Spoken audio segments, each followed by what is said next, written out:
5-6 سال کا بچہ یاد نہیں کر پاتا. آپ کے بہار کے شیرشاہ آبادی علاقے کا رہنے والا بچہ ہے، اس کی لینگویج بنگلہ ہے، اس کی زبان ہندی اردو ہے، وہ تو جانتا بھی نہیں عربی زبان. وہ مدرسے میں آتا ہے، مولوی صاحب اسے نورانی قاعدہ پڑھاتے ہیں، ناظرہ قرآن پڑھاتے ہیں، حفظ کراتے ہیں. کچھ بچے 6 مہینے میں، کچھ 1 سال میں، کچھ 1.5 سال میں، کچھ 2 سال میں قرآن یاد کرتے ہیں. ہمارے ایک دوست کا بچہ ہے ممبئی میں، اس نے 6 سال کی عمر میں قرآن حفظ کر دیا. یہ قرآن کی برکت ہے میرے بھائی. اللہ نے قرآن کو آسان بنایا ہے یاد کرنے کے لیے. 6 سال کا بچہ بھی قرآن کو یاد کرے. اسی لیے اللہ قرآن میں کہتا ہے وَلَقَدْ يَسَّرْنَا الْقُرْآنَ لِلذِّكْرِ فَهَلْ مِن مُدَّكِرٍ. ہم نے اس قرآن کو آسان بنایا ہے یاد کرنے کے لیے. ہے کوئی قرآن کو یاد کرنے والا؟ میں تحدیث نعمت کے طور پہ کہہ رہا ہوں، اپنی بڑائی کے طور پہ نہیں کہہ رہا ہوں. اس کو تکبر کے طور پہ یا بڑائی کے طور پہ مت لیجیے گا، تحدیث نعمت کے طور پہ کہہ رہا ہوں. لاک ڈاؤن لگا تھا، رمضان کا مہینہ آیا، میری والدہ اللہ مغفرت فرمائے، ان کی زندگی کا آخری رمضان. مسجدیں بند تھی، تالا لگا تھا مسجد میں. رمضان کے اندر تراویح کی نماز گھر میں پڑھنے کا معاملہ آیا. میرے گھر میں کوئی حافظ نہیں، مجھے سورہ بقرہ یاد تھی. میں نے اپنے ماں باپ سے کہا کوئی بات نہیں، میں کوشش کرتا ہوں، تھوڑا تھوڑا یاد کر کے پڑھوں گا، تراویح گھر میں پڑھوں گا. عام دنوں میں سوچ بھی نہیں سکتا تھا کہ میں تراویح پڑھاؤں گا، میرے پیچھے میری ماں پڑھے گی، میرے باپ پڑھیں گے، میرے بھائی لوگ پڑھیں، کیونکہ میں حافظ تو نہیں. لیکن یہ لاک ڈاؤن کا کو آپ کہہ سکتے ہیں کہ یہ کرشمہ تھا. اللہ تعالیٰ کو یہ بھی لکھنا تھا میرے مقدر میں کہ میری والدہ کا آخری رمضان ہے، ان کی زندگی کا لاسٹ رمضان ہے. اسی کے بعد ان کا انتقال ہوا تھا اور تراویح کی نماز وہ میرے پیچھے پڑھ. پہلے دن میں نے آدھا پارا پڑھایا، دوسرے دن پھر آدھا پارا پڑھایا، تیسرے دن پھر آدھا پارا، چوتھے دن پھر آدھا پارا، 5ویں دن سورہ بقرہ ختم ہو گئی. سورہ بقرہ کے بعد سورہ آل عمران آتی ہے. میں بیٹھ کر کے آدھا پارا میں نے اور یاد کیا، رات میں تراویح میں پڑھ دیا. اگلے دن پھر آدھا پارا یاد کر کے میں نے تراویح میں پڑھایا. اس طریقے سے تقریباً 10.5-11 پارے رمضان کی برکت سے میں نے یاد کر دی. لاک ڈاؤن کے پیریڈ میں میرے پیارے بھائیوں آدھا پارا روز بیٹھ کر کے یاد کرتا تھا اور رات میں تراویح پڑھا دیتا تھا. یہ کوئی بڑائی کے طور پہ نہیں کہہ رہا ہوں، یہ قرآن کا کمال ہے، یہ قرآن کا اعجاز ہے. اللہ کہتا ہے وَلَقَدْ يَسَّرْنَا الْقُرْآنَ لِلذِّكْرِ فَهَلْ مِن مُدَّكِرٍ. او لوگوں، ہم نے قرآن کو آسان بنایا ہے یاد کرنے کے لیے، کیا ہے کوئی قرآن کو یاد کرنے والا؟ حضرت عمر بن سلمہ کہتے ہیں میں 6 سال کا بچہ تھا اور قرآن کو پڑھ پڑھ کے سن کر کے میں نے جانا. اس کے بعد جب مکہ فتح ہو گیا اور میرے قبیلے کے لوگ اللہ کے رسول کے پاس پہنچے اور اسلام قبول کر لیا، تو اللہ کے نبی نے کہا کہ جاؤ تم اپنے گاؤں میں جا کر کے مسجد بناؤ اور نماز قائم کرو، اور جو تم میں قرآن سب سے زیادہ پڑھنے والا ہے اور قرآن سب سے زیادہ یاد جس کو ہے وہی تم کو نماز پڑھائے. جب میرے گاؤں کے لوگ آئے تو سب سے زیادہ قرآن مجھ کو یاد ہے. اور اسی لیے امام بخاری رحمت اللہ علیہ اس حدیث کو صحیح بخاری میں جب لائے ہیں تو چیپٹر کیا قائم کیا ہے؟ باب امامت الصبی، کہ اگر بچہ بھی قرآن کا حافظ ہے، قرآن اچھا پڑھ رہا ہے اور بچہ سمجھدار ہے، صحیح طریقے سے نماز پڑھ رہا ہے، تو بچے کو بھی امام بنا سکتے ہیں. بچے کو امام بنانے میں کوئی حرج کی بات. حضرت عمر بن سلمہ کہتے کہ میرے گاؤں کے لوگوں نے دیکھا کہ سب سے زیادہ قرآن تو اس کو یاد ہے، کہا چل بھائی تو نماز پڑھا. اب یہ کہتے ہیں کہ میں بہت غریب فیملی سے تعلق رکھتا تھا. ایک ہی چادر تھی میرے پاس، ایک ہی چادر تھی، وہی لنگی بھی تھی اور وہی میرا کرتا بھی تھی. ایک ہی چادر میں پہنا کرتا تھا، ایک ہی چادر پہن کر کے میں نماز پڑھاتا تھا. میرے پیچھے مردوں کی سب لگتی تھی اور مردوں کے پیچھے عورتوں کی سب لگتی تھی. جب میں سجدے میں جاتا تھا تو کبھی کبھی پیچھے سے میری شرمگاہ دکھنے لگتی تھی, پیچھے سے میرا پاخانے کا راستہ دکھنے لگتا تھا. عورتوں نے آ کر کے شکایت کی کہ ارے کم سے کم اپنے امام کا تو کپڑا تو ڈھنگ کا دے دو, ان کی شرمگاہ پیچھے سے نظر آ جاتی ہے. تب لوگوں نے مجھے خرید کر کے ایک دوسری چادر دی اور مجھے زندگی میں کبھی اتنی خوشی نہیں ہوئی جتنی اس ایک چادر کے پانے کے بعد. یہ تھے صحابہ کرام جنہوں نے قرآن کو حاصل کرنے کے لیے اتنی محنت. اور میں آپ کو یہ بھی بتا دوں, کوئی پوچھ سکتا ہے بھائی قرآن کی ضرورت کیا ہے, ہمارے پاس اتنی نالج ہے, اتنی عقل ہے, ہمیں قرآن کی کیا ضرورت ہے. میں ایک بہت پوائنٹ کی بات آپ کو بتانے جا رہا ہوں. دیکھو, نالج ہم حاصل کرتے ہیں 3 چیزوں سے. پہلی چیز, اللہ تعالیٰ نے ہماری باڈی میں 5 سینس رکھے ہیں. ہم کوئی چیز دیکھ کر کے پتہ لگا لیتے ہیں. جیسے میری آنکھیں دیکھ رہی, سامنے ٹیوب لائٹ لگی ہے, وائٹ روشنی ہے, ہماری آنکھوں سے پتہ لگتا ہے. یہ جھالر جو لگی ہے ریڈ کلر کی ہے, وائٹ کلر کی ہے, ہم آنکھوں سے کوئی چیز دیکھ کر کے علم حاصل کرتے ہیں. کان سے سن کر کے بھی ہم علم حاصل کرتے ہیں. میوزک بج رہا ہے, تقریر بج رہی ہے, قرآن کی تلاوت بج رہی ہے, خسر ہو رہی ہے, کیا ہو رہا ہے, کان سے سن کر کے ہمیں معلوم ہے. اسی طریقے سے ہم سونگھ کر کے پتہ لگا لیتے ہیں, خوشبو ہے کہ بدبو ہے, مہک آ رہی ہے, اچھی مہک ہے, بری مہک ہے, سونگھ کر کے پتہ لگ جاتا ہے. اسی طریقے سے ٹچ کر کے ہمیں پتہ لگ جاتا ہے یہ موبائل ہے, یہ سخت ہے کہ سافٹ ہے, یہ برف ہے, ٹھنڈی ہے کہ گرم ہے, ہم چھو کر کے بتا دیں. اسی طریقے سے میرے بھائیوں, ہم زبان سے چکھ کر کے بتا دیتے ہیں کھٹی ہے کہ میٹھی ہے, کڑوی ہے کہ اچھی ہے, ہم زبان سے چکھ کر کے بتا دیتے ہیں. اللہ تعالیٰ نے ہماری باڈی میں 5 سینس رکھے ہیں.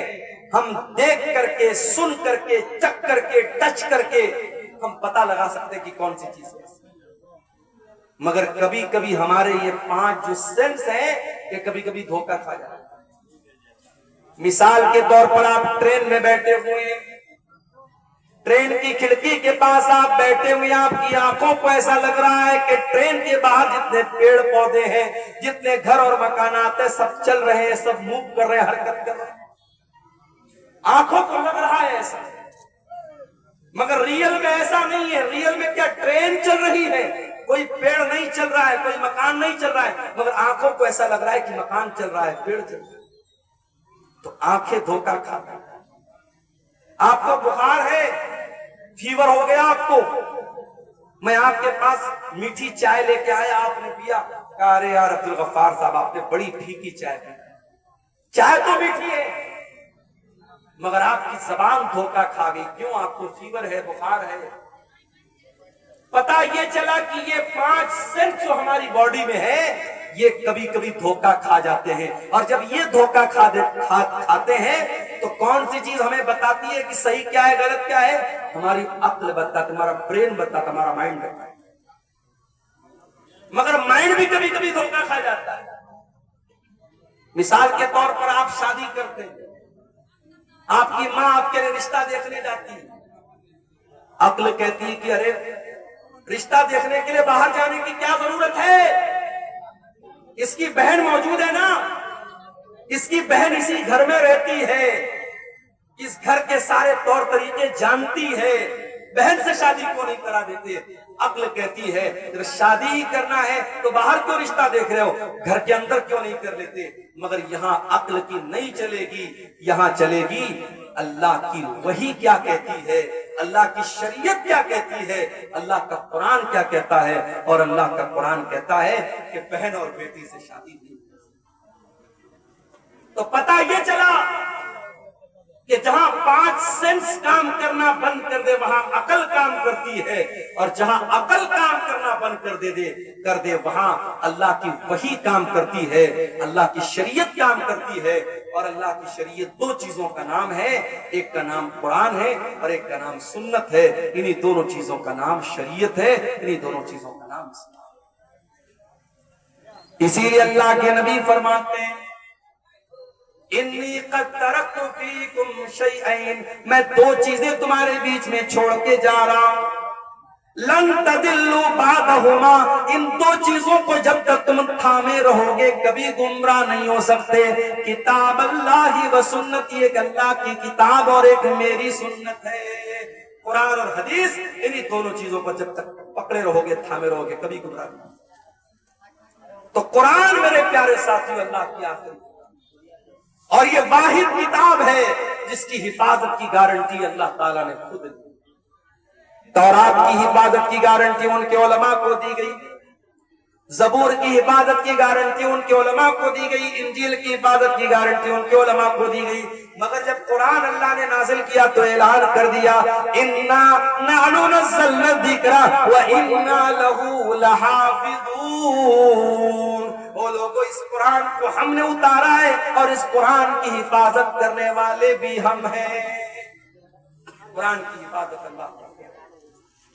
دنیا کے اندر جتنے قرآن کے نسخے ہیں سارے نسخے اگر جلا بھی دیے جائیں، ختم بھی کر دیے جائیں، نشٹ بھی کر دیے جائیں، 5 سال کا بچہ آئے گا اور کہے گا آؤ مجھ سے سن لو، الحمدللہ رب العالمین سے لے کر کے من الجنۃ والناس تک پورا قرآن پڑھ کے سنا دے گا کہ اللہ نے قرآن کی حفاظت کا سسٹم رکھا ہے، اللہ نے قرآن کی سرکشا کا سسٹم۔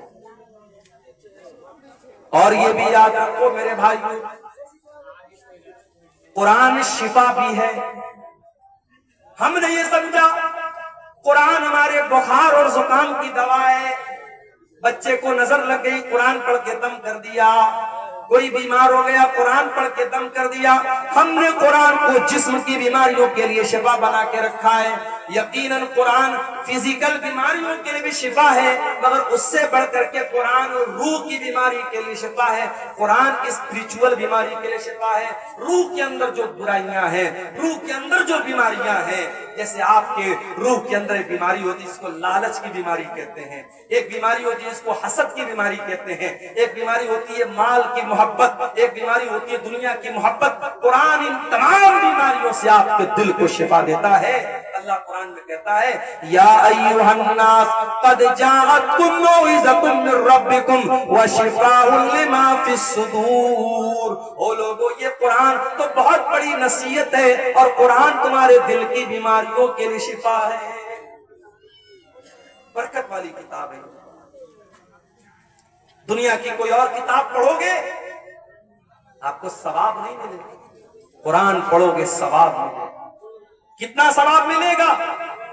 اللہ کے نبی فرماتے ہیں من قرأ حرفا من کتاب اللہ، جو قرآن کا ایک حرف پڑھے گا فلہ حسنۃ، تو اس کو ایک نیکی ملے گی، والحسنۃ بعشر امثالها، اور ایک نیکی کا ثواب اللہ تعالیٰ کے یہاں 10 نیکی کے برابر ہے، تو ایک حرف پڑھنے پر آپ کو 10 نیکی ملے گی۔ اللہ کے نبی فرماتے ہیں جب تم الف لام میم پڑھو گے تو تم کو ایک نہیں 30 نیکی ملے گی، کیونکہ الف الگ ایک حرف ہے، لام الگ ایک حرف ہے، میم الگ ایک حرف ہے۔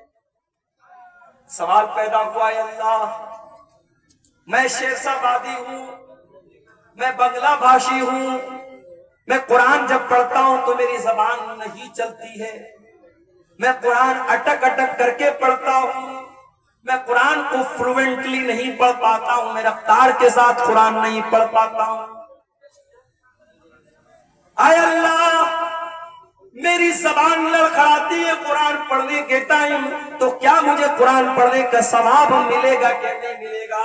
اللہ کے نبی فرماتے ہیں والذی یقرأ القرآن وہو یتعتع، جو اٹک اٹک کے قرآن پڑھ رہا ہے اس کی زبان سے صحیح طریقے سے ادا نہیں ہو رہا ہے، اس کی لینگویج الگ ہے، اس کی بھاشا الگ ہے، وہ قرآن کو اٹک اٹک کر کے پڑھ رہا ہے، اس کو ڈبل ثواب ملے گا، دوہرا ثواب ملے گا۔ اللہ کی قدرت اور اللہ کے خزانے میں کوئی کمی نہیں ہے۔ آپ دوسری بھاشا جانتے ہیں اور یہ بھی کوئی بہانہ نہیں ہے۔ آپ کو معلوم ہوگا حرم کے ایک امام گزرے ہیں، انتقال ہو گیا ان کا نام قاری ایوب تھا۔ قاری ایوب کہاں کے رہنے والے تھے؟ برما کے رہنے والے تھے، میانمار کے رہنے والے۔ برما کے رہنے والے تھے، قاری ایوب حرم کے امام بنے تھے، مکے کے امام بنے تھے، اللہ کو پیارے ہو گئے۔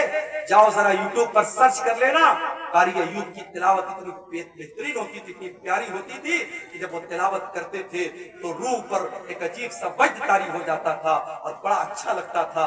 وہ برما کے رہنے والے تھے، ان کی بھاشا عربی نہیں تھی، مگر انہوں نے محنت کیا، قرآن کے حافظ بنے، قرآن کے قاری بنے، حرم کے امام بن گئے، مکے کے امام بن گئے۔ اس لیے آپ کی بھاشا اگر الگ ہے تو یہ اس بات کی علامت نہیں ہے کہ آپ قرآن کو۔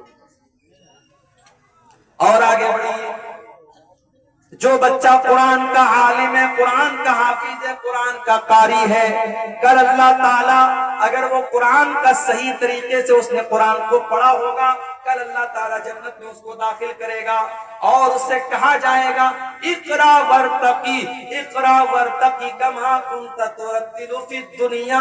اے قرآن پڑھنے والے، جس طریقے سے تو قرآن کو ٹھہر ٹھہر کر کے دنیا میں پڑھتا تھا، تو کھینچ کھینچ کر کے قرآن کو پڑھتا تھا، تو جنت کی سیڑھیوں پر چڑھتا چلا جا، تو قرآن کو پڑھتا چلا جا اور جنت کی سیڑھیوں کو طے کرتا چلا جا۔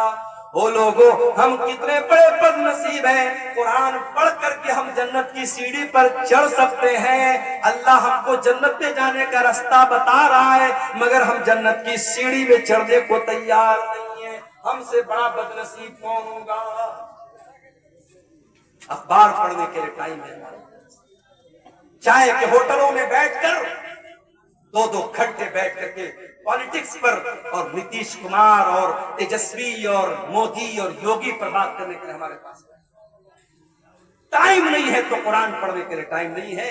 ہم ٹائم پاس کرتے ہیں مگر قرآن پڑھنے کے لیے ہمارے پاس ٹائم نہیں۔ میرے بھائیوں، یہ قرآن آپ کے دلوں میں زندگی پیدا کرتا ہے۔ اللہ کی قسم کھا کر کے کہتا ہوں، کسی اچھے قاری کی آواز میں ذرا قرآن کو سنو، میوزک بھول جاؤ۔ میوزک تو آپ کے دل کو مردہ کرتا ہے۔